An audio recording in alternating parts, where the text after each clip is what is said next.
அமெரிக்காவின் அங்க அந்த வளைகுடாவில் இருக்கின்ற அத்தனை தளங்களும் பயன்படுத்த முடியாத அளவில் தான் இருக்கின்றது. சவுதி அரேபியா இப்போது அமெரிக்காவின் தளத்தை அகற்ற வேண்டும் என்றதில் சவுதி அரேபியா குறியாக நிற்பதாக கூறுகிறார்கள். அதை உடனடியாக அவை அமுல்படுத்தினாலும் இலங்கை பெருமளவான நிதியை இழக்க வேண்டி வரும். ஏனென்றால் வாகன இறக்குமதியில் வாகனத்தின் பெறுமதியின் 85% வரியாக போடுகிறார்கள். அதற்கு எதிராகத்தான் அமெரிக்கா வழக்கை போட்டிருக்கின்றது.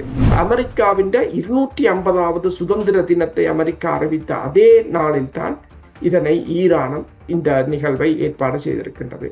முன்னைய காலங்களில் என்று சொன்னால் இந்த நிகழ்வுகளில் குண்டுகள் வெடித்திருக்கும், இஸ்ரேல் தாக்கியிருக்கும், அமெரிக்கா தாக்கியிருக்கும். ஆனால் இன்று யாரும் எதுவும் செய்ய முடியாத ஒரு நிலையில் தன்னை ஒரு பலமான சக்தியாக இப்போது என்னென்று கூறுகிறார்கள், உலகிலேயே 4வது சூப்பர் பவராக ஈரானைத்தான் எல்லோரும் கூறுகிறார்கள். இப்போது பிரித்தானியாவின் கார்டியன் பத்திரிகை தெரிவித்திருக்கின்றது, கிட்டத்தட்ட 30 மில்லியன் மக்கள் பங்கு பெற்றலாம் என்று கூறியிருக்கின்றது. இது உலக நாடுகளுக்கும் சரி, பிராந்திய நாடுகளுக்கும் சரி, ஈரான் மக்களுக்கும் சரி ஒரு வலுவான செய்தியை சொல்லுகிறது என்று சொன்னால், ஈரானுக்கு அணுகுண்டு தேவையில்லை. ஹோர்முஸ் நீரிணையையும் செங்கடலையும் ஈரான் கட்டுப்படுத்துமாக இருந்தால் அது அணுக்குண்டை விட மிக பலமான சக்தியாக ஈரானிடம் இருக்கும் என்று அதுதான் உண்மையாகவும் இருக்கின்றது. இப்போது அமெரிக்காவுக்கு அதுதான் பிரச்சனையாகவும் இருக்கின்றது. நெத்தனியாவுக்கு ஒரு பிரச்சனை என்னவென்று சொன்னால், அக்டோபர் மாதம் இஸ்ரேலில் வரப்போகின்ற தேர்தல். அந்த தேர்தலை எதிர்கொள்வதற்கு முதல் நெத்தனியாவுக்கு ஒரு வெற்றி வேணும். ஆனால் இந்த ஈரான் விவகாரத்திலேயோ காசா விவகாரத்திலேயோ அழிவுகளை ஏற்படுத்தினாலும் வெற்றியை அடையவில்லை. எனவேதான் லெபனானை நெத்தனியாகு தனது இறுதிப்புடியாக இறக்கிக் கொண்டிருக்கின்றார். உலக தமிழர் அறிந்தேயாக வேண்டிய உண்மைகளை தேடி ஒரு உடறுப்பு.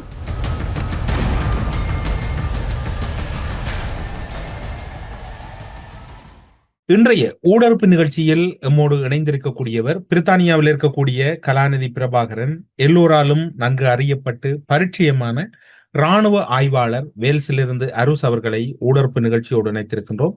ஊடறுப்பு நிகழ்ச்சியின் சார்பில் உங்களை வரவேற்பதில் மகிழ்ச்சி. வணக்கம். வணக்கம் தமிழரசு. ஊடறுப்பு அன்பு கலந்த வணக்கம். இலங்கையில் யுத்த காலங்களில் தீவிரமாக செயற்பட்டவர்கள் அல்லது நாட்டை காப்பாற்றியவர்கள் என்று உதயகம்பன்பில, சரத் வீரசேகர, பிமல் வீரவன்ச கூறக்கூடிய பல படையினர் மீது பல ஊழல் விவகாரங்கள் அல்லது படை கட்டுமானத்தில் இருந்த துறைகளை ஜனாதிபதி மஹிந்த ராஜபக்சவுக்கு சார்பாக வளைத்தமை அல்லது அவர்களுடைய பிள்ளைகளுக்கு ஏற்றாற்போல் சில சட்ட திட்டங்களை மாற்றியமை, மோசடி என்கின்ற அடிப்படையில் விசாரணைகளும் கைதுகளும் பிணைகளும் தொடர்ந்து கொண்டிருக்கின்றன. இலங்கையில் நாட்டை காப்பாற்றியவர்கள் என்கின்ற ஒரு பக்க கோஷமும், இன்னும் ஒரு பக்கம் இவர்கள் குற்றச்சாட்டுகளோடு தொடர்பானவர்கள் என்கின்ற சந்தேகத்தின் அடிப்படையிலான கைதுகளும் இடம்பெறுகிறது. உங்களுடைய பார்வையில் அது எப்படி தென்படுகிறது இராணுவ ரீதியாக? படைத்துறை ரீதியாக இலங்கை அரசு இப்ப இந்த வாரம் வந்த கொழும்பு வார இதழ்களின் தகவல்களின் அடிப்படையில் கூட அவர்கள் என்னென்றதை போட்டிருக்கிறார்கள் என்று சொன்னால், இந்த 10 எழுத்துக்களில் ஒரு கட்சி ஆட்சியை நோக்கி இந்த அரசு நகர்ந்து கொண்டிருக்கின்றது என்று எழுதியிருக்கிறார்கள். ஒரு கட்சி ஆட்சியை நோக்கி என்று சொல்லி, அதற்கு ஏதுவாகத்தான் எதிர்த்தரப்பாக இருக்கலாம், தங்களுக்கு போட்டியாளர்களாக இருக்கலாம், அல்லது படைத்துறையில் தங்களுக்கு எதிரானவர்களாக இருக்கலாம். அதாவது இந்த அரசு என்னத்தை யோசிக்கிறது என்று சொன்னால், ஒரு இராணுவத்துக்குள் ஒரு இராணுவம் இருக்கக்கூடாது என்று. அதாவது தற்போது இருக்கிற இலங்கை இராணுவத்துக்கு எதிர்த்தரப்புக்கான ஒரு இராணுவம் இருக்குமாக இருந்தால் இராணுவத்தை கட்டுப்படுத்துவது மிக மிக கடினமான ஒரு விடயமாக மாறிவிடும் என்ற ஒரு நிலைமை. இப்ப 2 பக்கமும் இந்த அரசு இந்த தற்போதைய நிலையை கிளியர் பண்ணி கொண்டு வருகிறது. ஒன்று, அரசியல் ரீதியாக தங்களுக்கு எதிரானவர்கள் அல்லது தமது ஆட்சிக்கு சவாலாக இருக்கக்கூடியவர்கள். ஆனால் சவாலான இருக்கக்கூடியவர்கள் மீது வழக்குகளை போடுகிறார்கள் என்றாலும் அது இப்ப பொய்யாக இல்லை. அவர்கள் ஊழல் செய்தவர்கள் அதிகார துஷ்பிரயோகம் என்று அவர்களிடம் ஏராளமான வழக்குகள் இருக்கின்றன. அது இந்த அரசுக்கு சாதகமாக இருக்கின்றது. ஒன்று. இரண்டாவது, படைத்துறை ரீதியாகவும், அதாவது முன்னைய அரசுகளுடன் இணைந்து செயற்பட்டவர்கள், அதாவது முன்னைய அரசுகளுடன் இணைந்து ஒரு அரசியல் நோக்கங்களுக்காக செயற்பட்ட படையினர் மீண்டும் சந்தர்ப்பம் கிடைக்கும் போது தற்போதைய அரசுக்கு எதிராக செயற்படுவார்கள் என்ற அச்சம் இருக்கின்றது இந்த அரசுக்கு. அது யதார்த்தமானது ஒன்று. இப்ப மஹிந்த ராஜபக்ஷவோ அல்லது ராஜபக்ஷ குடும்பத்துடனோ நெருக்கமான படை அதிகாரிகளான இருந்தால் அவர்கள் தங்களுக்கு சார்பான ஆட்சியை கொண்டு வரத்தான் விரும்புவார்கள். அதற்கான நடவடிக்கையும் எடுப்பார்கள். அதற்கான ஒரு பாதுகாப்பு நடவடிக்கையாகத்தான் இப்போது இலங்கை அரசு கடற்படை தளபதியையும் முன்னாள் கடற்படை தளபதியையும் குறிவைத்திருக்கின்றது. சுரேஷ் சாலையை பொறுத்தவரையில் கைது செய்யப்பட்டார், உண்ணாவிரதம் இருந்தார். இப்போது உண்ணாவிரதத்தையும் அவர் கைவிட்ட நிலையில் தான் இருக்கின்றார். ஏனென்று சொன்னால் தற்போதைய இந்த உலக ஒழுங்கை நீங்கள் பார்த்தீர்கள் என்று சொன்னால் படைத்துறை ரீதியாகத்தான் இந்த உலகம் ஒழுங்கும் மாற்றமடைந்து கொண்டு வேகமாக மாற்றமடைந்து கொண்டு வருகின்றது.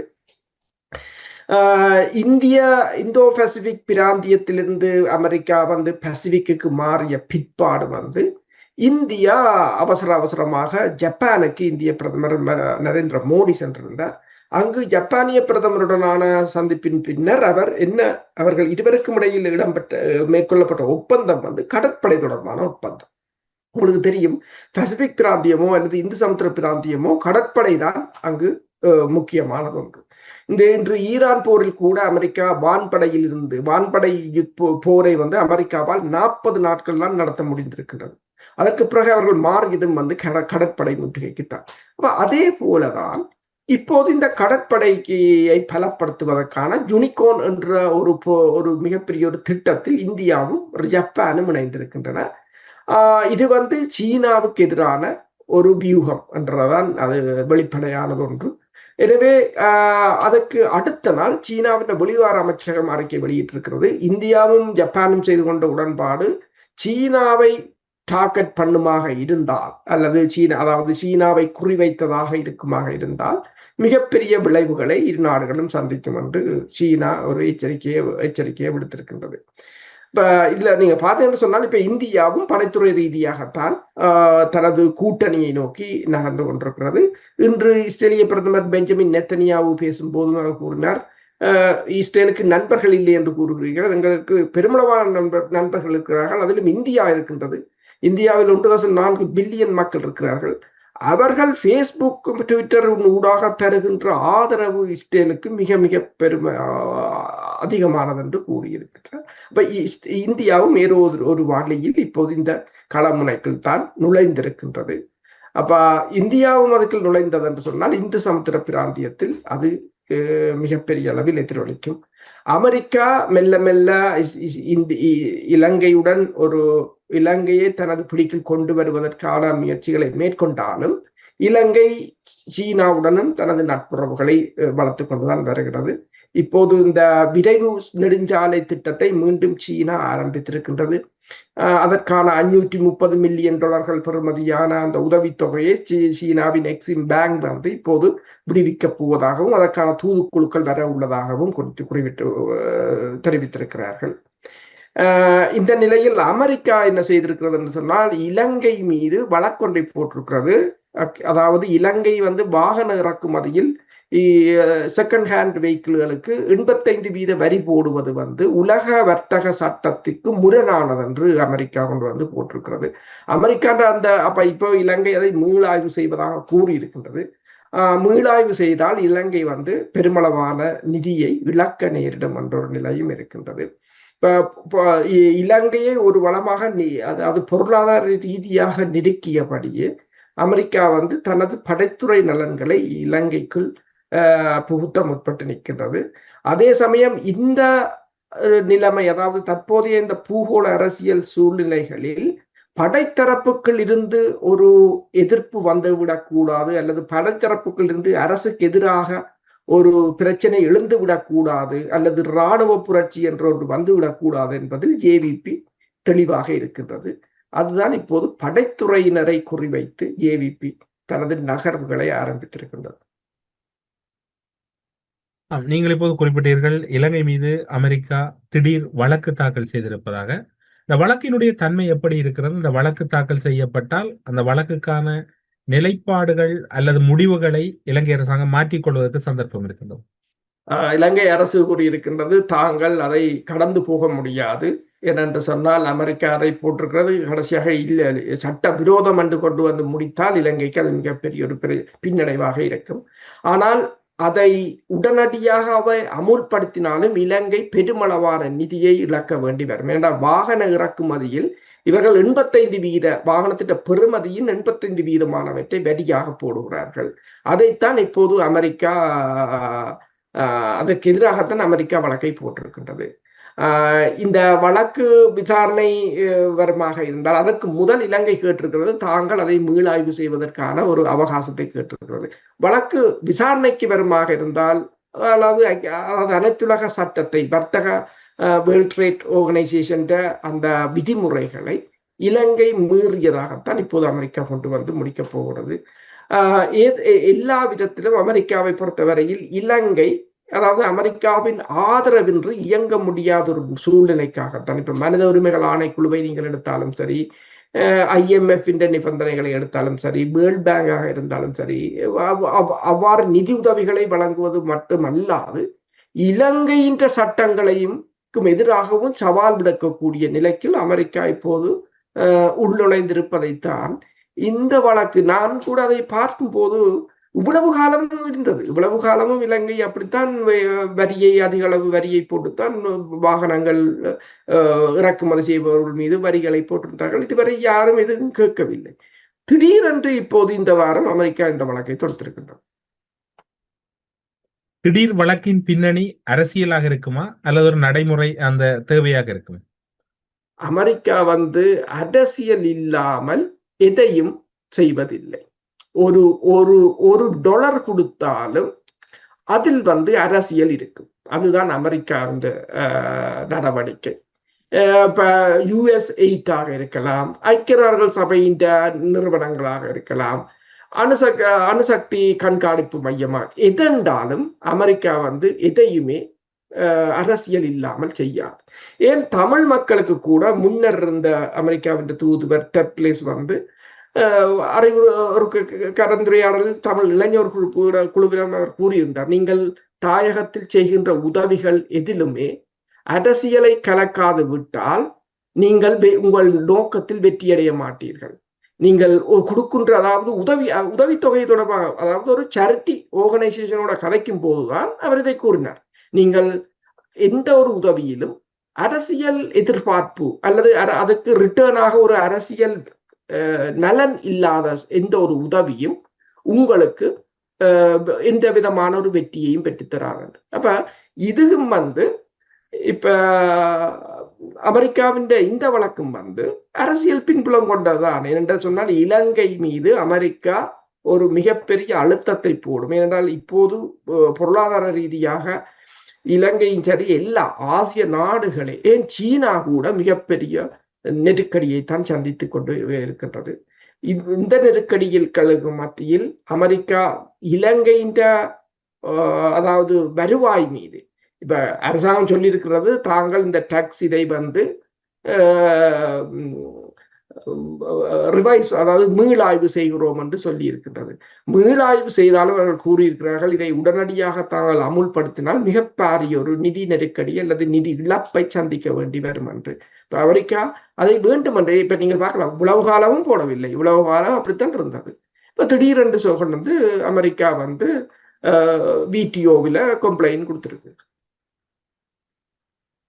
அப்படியாயின் இந்த விடயங்கள் எல்லாம் தேவைக்கேற்றாற்போல் தான் எல்லாம் நகர்த்தி செல்லப்படுகிறது என்றுதான் எடுத்துக்கொள்ளக்கூடியதாக இருக்கிறது. அந்த வகையில் இன்னும் ஒரு விடயத்தை நீங்கள் அவதானித்திருப்பீர்கள். கைதுகள் தீவிரமடைகின்ற போது மறுமுனையில் இன்னும் ஒரு சம்பவம் இடம்பெறுகிறது. நேற்றைய தினம் ஜெயில் மீதான ஒரு தாக்குதல் இடம்பெற்றிருக்கின்றது. நீர்கொழும்பில் இருக்கக்கூடிய சிறைச்சாலையில் அங்கு தாக்குதல் கைதிகளுக்கு இடையில் இடம்பெற்று 2 மரணித்திருக்கின்றார்கள். பலர் காயமடைந்து வைத்தியசாலையில் அனுமதிக்கப்பட்டிருக்கிறார்கள். வெளிப்புறத்திலே அரசுக்கு எதிரான சிறு சிறு போராட்டங்களை எதிர்க்கட்சிகள் ஒழுங்குபடுத்தி கொண்டிருக்கின்றன. ஏதோ ஒரு குழப்பத்துக்கான ஆரம்பம் இடம்பெறுகிறதா அல்லது அந்த விடயம் சாத்தியப்படுவதற்கு வாய்ப்பில்லை என்று கருதுகிறீர்கள்? எதுவும் சாத்தியம் இல்லை என்று கூறிவிட முடியாது.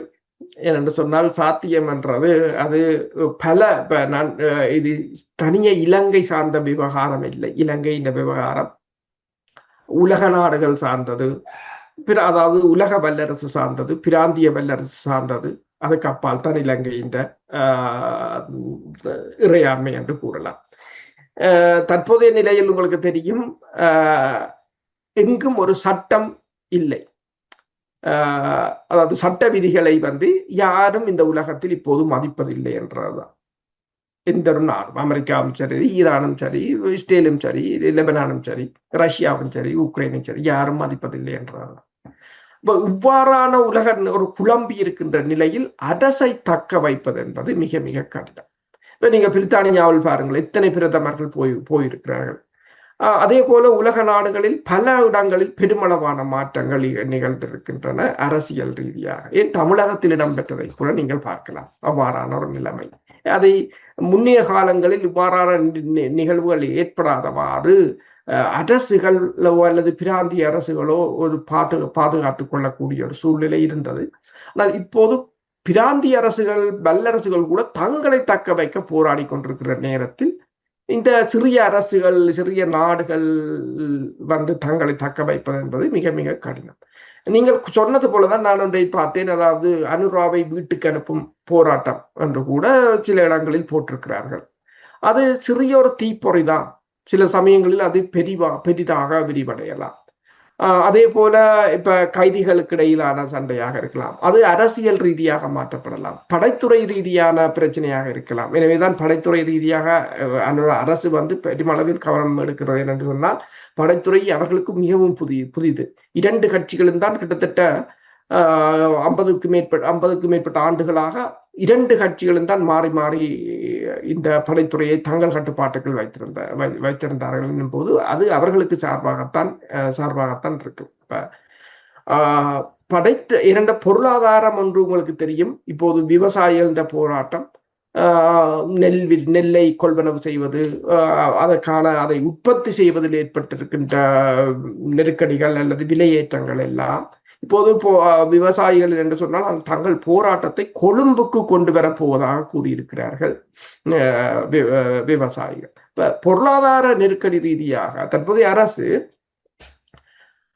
பொருளாதார கொள்கைகளை சரியாக பயன்படுத்தினாலும் வெளிப்புற சூழல் அவர்களுக்கு சாதகமாக இல்லை. ஈரான் சண்டையாக இருக்கலாம், உக்ரைன் சண்டையாக இருக்கலாம், உலக நாடுகளின் பொருளாதார வீழ்ச்சியாக இருக்கலாம். இப்ப இது இதை உள்ளூர் மக்கள் எவ்வளவு தூரம் உணர்ந்து கொள்வார்கள் என்று தெரியாது. ஒரு கட்டத்தில் உண்மையில் ஒரு வலுவான எதிர்க்கட்சி இருக்குமாக இருந்தால் இதை தற்போதைய அரசின் வீழ்ச்சியாக அல்லது ஃபெயிலியராக சித்தரித்தால் கூட ஆட்சி கவலக்கூடிய சந்தர்ப்பங்கள் இருக்கின்றன. எனவேதான் இந்த அரசு இப்போது தனது இந்த கைது நடவடிக்கைகள், வழக்குகளை தீவிரப்படுத்தி வருகிறது என்னென்று சொன்னால் அவர்களுக்கு ஓரளவு தெரிகிறது. 2027ஆம் ஆண்டு இவர்கள் மீண்டும் கடன் தொகையை செலுத்த வேண்டும். அதற்கு ஏற்கனவே இருந்த $7 பில்லியன் அந்நிய கையிருப்பு இந்த மாத முடிவில் $6 பில்லியன் குறையும் என்று கூறியிருக்கிறார்கள். ஏனென்று சொன்னால் அதில் எடுத்துத்தான் இப்போது இறக்குமதிகளை செய்து கொண்டிருக்கிறார்கள் என்று சொல்லி. அப்ப அரசுக்கு ஓரளவு தெரிகிறது பொருளாதார ரீதியாக தங்களுக்கு இவ்வளவு பிரச்சனை வரப்போகிறது என்று சொல்லி.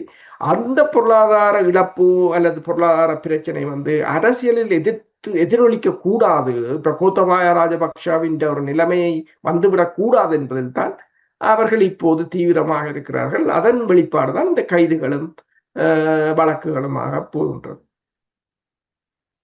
நீங்கள் இப்போது ஈரான் தொடர்பில் குறிப்பிட்டிருந்தீர்கள். அந்த விடயம் முக்கியமாக பார்க்கப்பட வேண்டியிருக்கின்றது. ஈரானுடைய வரலாற்றிலே பல்வேறுபட்ட சோகங்களோடு தான் அவருடைய தேச கட்டுமானம் நிர்வகிக்கப்பட்டது அல்லது கட்டமைப்பு ரீதியாக உருவகிக்கப்பட்டது.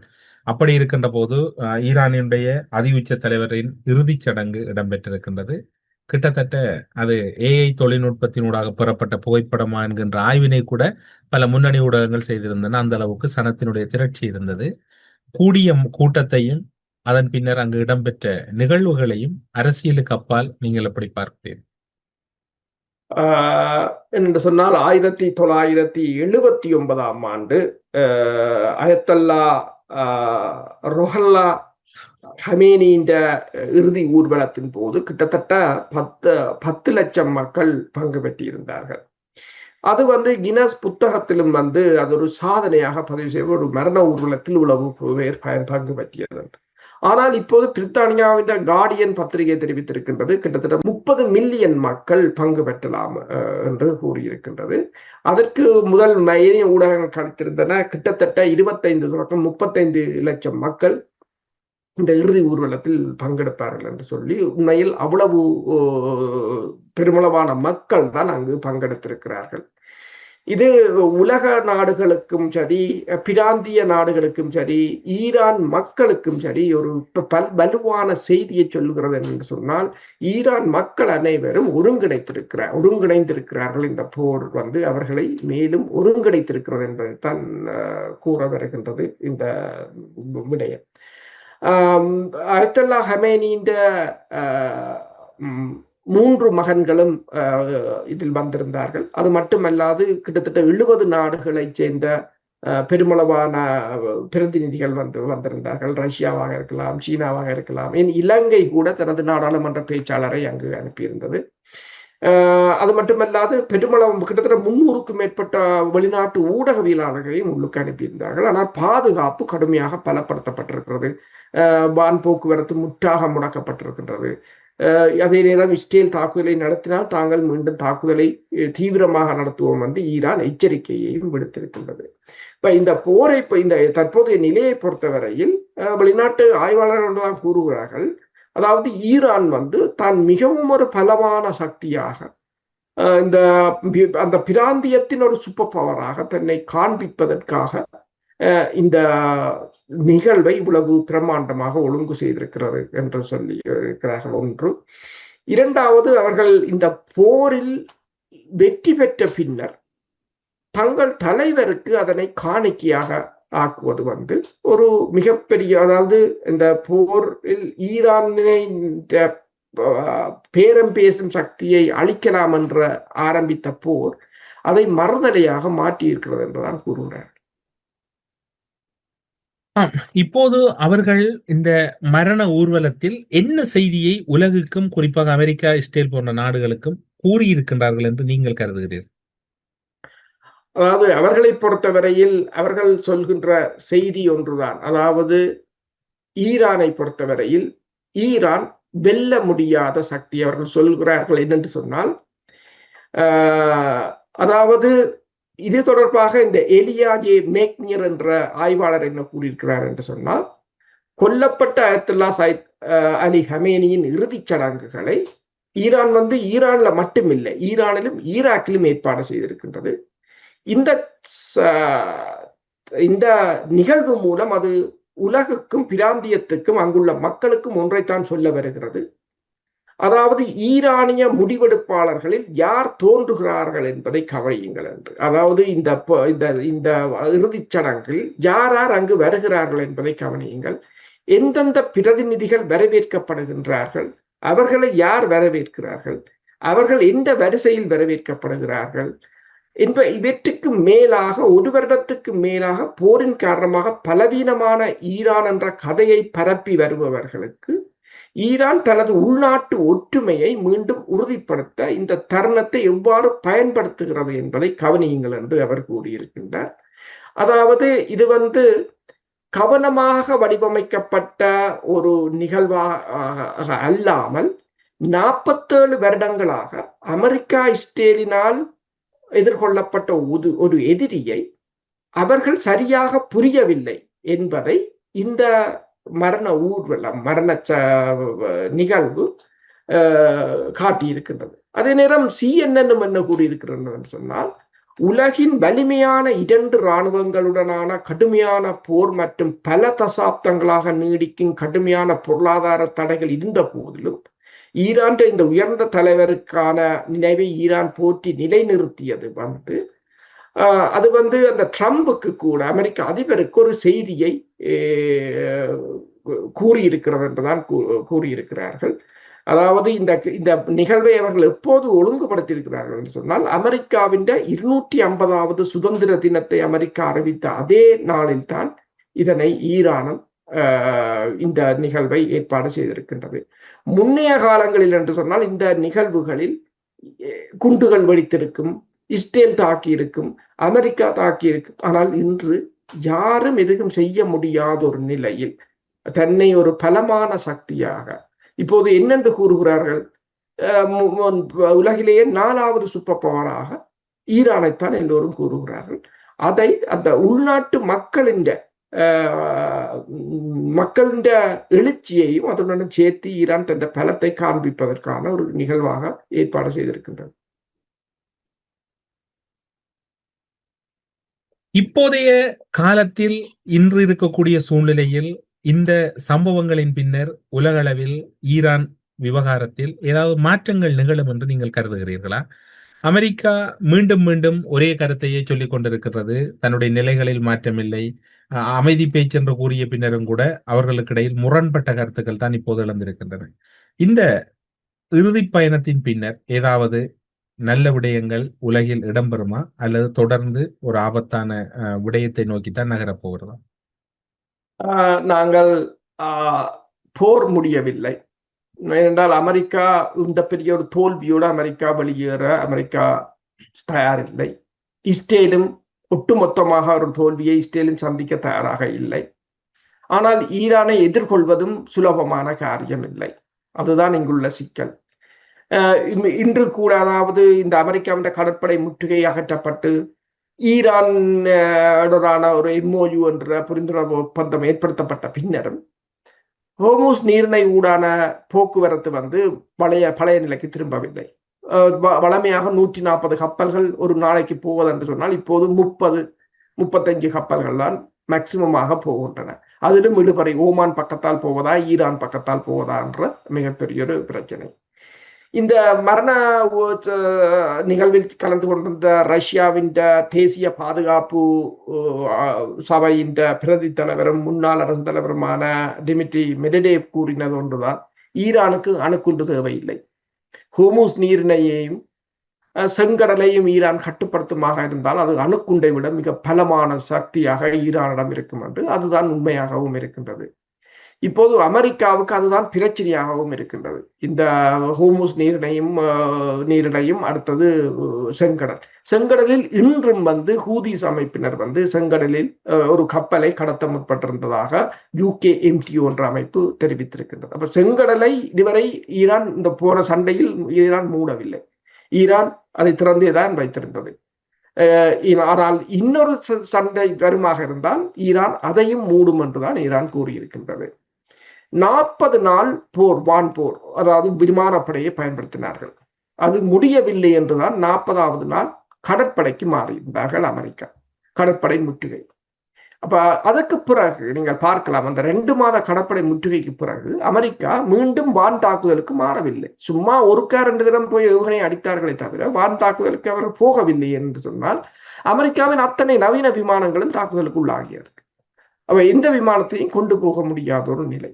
நவீன தொழில்நுட்பம், நவீன போர் முறை, சமச்சீரற்ற போர் முறை, மற்றது விதிகளை மதியாமை.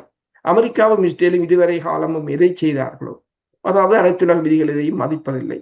அதற்கு ஒரு காரணத்தை, ஜஸ்டிபிகேஷன் என்று சொல்றது, ஒரு காரணத்தை கொண்டு வரும். அதே தான் ஈரானும் செய்தது. அதை தாங்க முடியாத ஒரு நிலையாக இருக்கின்றது. இப்ப போர் இன்னும் முடியவில்லை.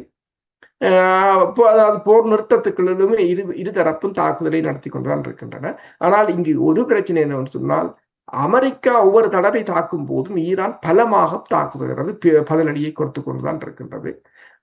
எனவேதான் இப்ப இஸ்ரேல் லெபனான் போரும் முடியவில்லை. லெபனான் போரை ஈரான் தனக்கு ஒரு ரெட் லைன் என்று சொல்லுகிறது, சிவப்பு கோடு என்று. லெபனானில் இஸ்ரேல் மேற்கொண்ட குண்டு வீச்சுக்கு எதிராக ஈரான் அண்மையில் கூட இஸ்ரேல் மீது ஏவுகணை தாக்குதலை நடத்தியிருந்தது. வருங்காலத்திலும் நடத்தலாம். நெத்தனியாவுக்கு ஒரு பிரச்சனை என்னவென்று சொன்னால், அக்டோபர் மாதம் இஸ்ரேலில் வரப்போகின்ற தேர்தல். அந்த தேர்தலை எதிர்கொள்வதற்கு முதல் நெத்தனியாவுக்கு ஒரு வெற்றி வேணும். ஆனால் இந்த ஈரான் விவகாரத்திலேயோ காசா விவகாரத்திலேயோ அழிவுகளை ஏற்படுத்தினாலும் வெற்றியை அடையவில்லை. எனவேதான் லெபனானை நெத்தனியாகு தனது இறுதிப்புடியாக இறக்கி கொண்டிருக்கின்றார். நேற்று ட்ரம்ப் கூறியிருந்தார், தாங்கள் நெத்தனியாவும் தனக்கும் இடையில் ஒரு பேச்சுவார்த்தை இடம்பெற்றதாகவும் அவர் வெள்ளை மாளிகைக்கு வருவதற்கு தன்னை கேட்டதாகவும், எனவே எதிர்வரும் வாரம் அவர் வெள்ளை மாளிகைக்கு நெத்தனியாவு வருவார் என்று கூறியிருக்கிறார்கள். நெத்தனியாவு ஒவ்வொரு தடவைகளும் அங்கு போகும்போது ஏதாவது ஒரு புதிய திட்டத்தை தான் இருவரும் வகுப்பதுண்டு. இந்த தடவையும் இன்னொரு போருக்கான திட்டத்தை வகுக்கிறார்களோ தெரியாது.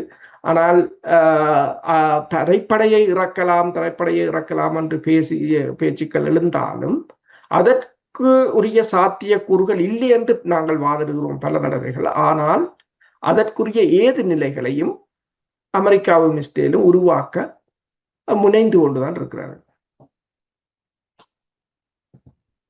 இப்போதைய சூழ்நிலையில் டொனால்ட் ட்ரம்ப் அவர்களுடைய கருத்தை நீங்கள் பார்த்திருப்பீர்கள். இறுதி ஊர்வலத்தில் நான் ஒரு தாக்குதல் நடத்தியிருந்தால் பல பேரை நான் முடித்திருப்பேன் என்கின்ற ஒரு செய்தியும் இப்போது ஊடகங்களிலே முதன்மையாக பேசப்படுகிறது.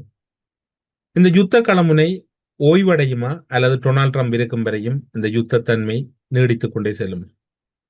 யுத்தத்தன்மை இப்போது ஓய்வடைகிற நிலைக்கு வராது. நீங்கள் பார்க்கலாம், யுத்தங்கள் ஒவ்வொன்றும் தொடங்கி அது விரிவாக்கம் அடைந்துதான் போகிறது. உக்ரைனில் 2022 ஆண்டு ஆரம்பமான போர் அது முடியும் என்றால் இல்லை, அது இன்றும் தொடர்ந்து கொண்டுதான் இருக்கின்றது. அதற்கு பிறகு காசாவில் தொடங்கிய போர் அதுவும் முடியவில்லை. அமைதி ஒப்பந்தம் போடப்பட்டாலும் தாக்குதல் நடந்து கொண்டுதான் இருக்கின்றது. அதற்கு பிறகு ஈரான் போர் கடந்த வருடம் 12 நாட்கள் இடம்பெற்ற போர் இந்த வருடம் மிகப்பெரிய போராக மாறியது. நீங்கள் சொன்னது போல இஸ்ரேல் கூறியது போல குண்டு தாக்குதலை மேற்கொண்டிருந்தால் பலரை கொண்டிருக்கலாம், அது வேறு விடயம். ஆனால் அதே சமயம் இஸ்ரேலும் மிக பாரிய இழப்பை சந்தித்திருக்கும் என்று சொன்னால் முன்னைய போல இல்லை. முன்பு இருந்தால் இப்படி இஸ்ரேல் சொல்லி இருக்க மாட்டாது, அடித்திருக்கும். ஆனால் இப்ப நிலைமை மாறிவிட்டது என்று சொன்னால் ஈரான் பதில் தாக்குதலை நடத்தும் என்றதான் மிகப்பெரிய பிரச்சனை. அமெரிக்காவின் அந்த வளைகுடாவில் இருக்கின்ற அத்தனை தளங்களும் பயன்படுத்த முடியாத அளவில் தான் இருக்கின்றது. சவுதி அரேபியா இப்போது அமெரிக்காவின் தளத்தை அகற்ற வேண்டும் என்றதில் சவுதி அரேபியா குறியாக நிற்பதாக கூறுகிறார்கள். என்னென்னா வளைகுடா நாடுகளின் பொருளாதாரம் மிகப்பெரிய ஒரு நெருக்கடியை சந்தித்திருக்கின்றது என்று சொன்னால் இனி யாரும் முதலீட வர மாட்டார்கள். இந்த போர் இப்படியே இருக்கும் வரையிலும் யாரும் முதலீடுகளை செய்ய போவதில்லை. எரிபொருள் உலகத்தின் பொருளாதாரத்தையே ஆட்டிக்கொண்டிருக்கின்றது. இப்போது உலக நாடுகள் என்ன யோசிக்கிறார்கள் என்று சொன்னால் இஸ்ரேல்லாம் இவற்றுக்கெல்லாம் காரணம் என்ற ஒரு கருத்து எல்லா நாடுகளிலும் மெல்ல பரவி கொண்டிருக்கின்றது. இஸ்ரேலுக்கும் அமெரிக்காவை பொறுத்தவரையில் அது இந்த அமெரிக்காவின் தனது அந்த ஒருமுனைவாக்கப்பட்ட உலக ஒழுங்கை தக்க வைக்க வேண்டும் என்பதற்கான போராட்டம் தான் இது.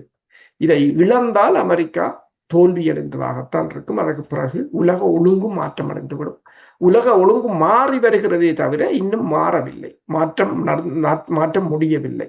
மாறுகிறது என்றுதான் கூறுகிறார்கள், மாறவில்லை. இப்போ அது மாற்றம் முடியும் வரையிலும் போர் தொடரும்.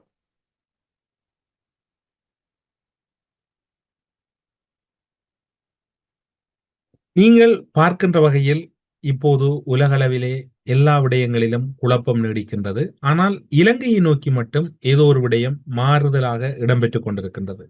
இன்று ஐரோப்பிய நாடுகளின் பிரதிநிதிகள் இந்த இறுதி ஊர்வலத்திலே பெருமளவானவர்கள் கலந்து கொள்ளவில்லை. ஆசிய நாடுகளிலிருந்து குறிப்பாக இந்தியாவின் பிரதிநிதி கூட கலந்து கொண்டிருக்கின்றார். இந்த போக்கு, ஐரோப்பிய நாடுகளின் இந்த முடிவு அல்லது மேற்குலக நாடுகளை ஆதரித்து செல்ல வேண்டும் என்கின்ற போக்குகள் எல்லாம் இது ஒரு மரண ஊர்வலத்தில், அதிலும் குறிப்பாக நீண்டகால நட்போடு பழகிய ஐரோப்பிய ஒன்றியத்தின் பிரதிநிதிகளும் கலந்து கொள்ளாததை எப்படி பார்க்கிறீர்கள்? என்று சொன்ன ஐரோப்பிய ஒன்றியம் கூறுகிறது தனக்கு அழைப்பு விடப்படவில்லை என்று சொல்லி. ஆனால் அவர்கள் அழைப்பு விட்டாலும் அவர்கள் கலந்து கொள்ற நிலை இல்லை. மேற்குலகத்தை பொறுத்தவரையில் மேற்குலகம் ஒரே அணியில் தான் நிற்கிறார்கள். ஐரோப்பிய ஒன்றியம் இந்த போரில் பங்கு பெற்றவே இல்லவே தவிர, ஆனால் போருக்கான அத்தனை வசதிகளையும் திரைமறைவில் இருந்து செய்து கொடுத்திருக்கிறார்கள். கிட்டத்தட்ட இத்தாலி கூட கூறிந்தது தாங்கள் வான்பரப்பை கொடுக்கவில்லை என்று சொல்லி. ஆனால் அதற்கு பிறகு வெளிவந்த தகவல்களின்படி 7000க்கு மேற்பட்ட வான்பரப்புகளை இத்தாலி, பிரான்ஸ் போன்ற நாடுகள் வழங்கியிருந்தன என்றதுதான் அதன் கதையாக இருக்கின்றது. நீங்கள் கூறியது போல ஆசிய நாடுகளில் பல பங்கு பெற்றிருந்தன. இப்ப பல நாடுகளுக்கும் உள்ள பிரச்சனை இங்கேயா அங்கேயா என்ற ஒரு பிரச்சனை. அதாவது இதில் பங்கு பெற்றினால் ட்ரம்பின் கோபத்துக்கு ஆளாகுவோமோ, பங்கு பெற்றாது விட்டால் ஈரான் எண்ணெய் கிடைக்காமல் போகுமோ என்ற ஒரு நிலைதான். எனவேதான் இலங்கை கூட தனது சபாநாயகரை அனுப்பியிருந்தது. அங்கு இந்தியாவிலிருந்து சில பிரதிநிதிகள் போயிருந்தார். பல நாடுகள், இப்ப சங்காய் கோஆபரேஷன் தலைவர் போயிருந்தார். பல நாடுகளின் தலைவர்கள், இப்ப ஆர்மேனியாவின் தலைவர் அரசு தலைவர் போயிருந்தார். பல நாடுகள் தங்கள் அமைச்சர்களை அனுப்பியிருந்தது. இப்ப கியூபாவாக இருக்கலாம், பெருமளவான கிட்டத்தட்ட 70 தொடக்கம் 90 நாடுகள் பிரதிநிதிகள் அரசு தலைவர்கள் அந்த நிகழ்வில் கலந்து கொண்டிருந்தார்கள். இப்ப ஈரான் தனிமைப்படுத்தப்பட்டது என்ற ஒரு வாதம் அங்கு உடைந்து போயிருக்கின்றது. ட்ரம்ப் கூட நேற்று கூறியிருந்தார், தான் யோசித்ததாம் என்னென்று சொன்னால், அயத்துல்லா ஹமேனிக்கு இவ்வளவு எல்லோரும் அயத்துல்லா ஹமேனியை வெறுப்பார்கள் என்றுதான் தான் நினைத்தது. ஆனால் அவருக்காக அழுவதை தான் ஆச்சரியமாக பார்க்கிறேன் என்று கூறியிருந்தார். அவர்களை பொறுத்தவரையில் அவர்களுக்கான அதொரு பிரச்சாரம். ஆனால் ஈரானை பொறுத்தவரையில் ஈரான் இப்ப உங்களுக்கு தெரியும், ஈரான் 60 நாட்கள் ஈரான் மீதான பொருளாதார தடை கூட நீக்கப்பட்டிருக்கிறது. அதை காரணமாக வைத்து ஈரான் ஜப்பானுடன் ஒரு பேச்சுக்களை நடத்தி கொண்டிருக்கிறது. ஜப்பானுடனான எரிபொருள் விநியோகத்துக்கான பேச்சுக்கள் கிட்டத்தட்ட இந்த 60 நாட்கள் இந்த தற்போதைய இந்த MOU சைன் பண்ணப்பட்ட பிறகு ஈரான் 50 மில்லியன் பேரல் எண்ணெய்களை விற்பனை செய்திருக்கின்றது. அது 50 மில்லியன் பேரலையும் நீங்கள் ஒரு பேரலுக்கு $70 போட்டு பார்த்தாலும் இவ்வளவு மில்லியன் டாலர்களை ஈரான் சம்பாதித்திருக்கும் என்று தெரியும். இப்ப அதே நேரம் ஈரான் முடக்கப்பட்ட நிதியில் கூட 6 பில்லியனை விடுவிப்பதாக கூறியிருக்கிறார்கள். இது எல்லாவற்றையும் நீங்கள் பார்த்தீங்கன்னு சொன்னால் ஈரானுக்கான ஒரு மிகப்பெரிய ஒரு வெற்றியாகத்தான் பார்க்கலாம். அதாவது உலக சாதனையாகவும் ஒரு வெற்றியாகவும் பார்க்கலாம் அயத்துல்லா அல் கமேனியினுடைய இறுதி ஊர்வலம். உண்மைதான். ஊடறுப்பு நிகழ்ச்சியில் இணைந்து கொண்டு பல விடயங்கள், அரசியல் மற்றும் இராணுவ மற்றும் சர்வதேச விவகாரங்கள் தொடர்பான முக்கிய தகவல்களை பகிர்ந்து கொண்டமைக்காக சிறப்பு நன்றிகளோடு உங்களிடம் இந்த விடைபெற்றுக் கொள்கிறோம். நன்றி, வணக்கம். நன்றி, வணக்கம். உங்களை மகிழ்ச்சி கடலில் ஆழ்த்தவிருக்கிறேன். இசை ஞானி இளையராஜா சரோட ஒரு பிரம்மாண்டமான இசை நிகழ்ச்சி 11th July 2026 ஓவோ அரீனா வெம்ப்லியில நடக்க இருக்கு. ஸ்ரீ காளிமாதா ஜோதிடம் உலக புகழ்பெற்ற ஜோதிடர் பண்டித் மகாராஜா. காதல், கல்யாணம், உத்தியோகம், வியாபாரம், கல்வி, குழந்தை பாக்கியம் மற்றும் மந்திர சூனிய பிரச்சனைகளுக்கு நிரந்தர தீர்வு. உலக தமிழர் அறிந்தே ஆக வேண்டிய உண்மைகளை தேடி ஒரு உடறுப்பு.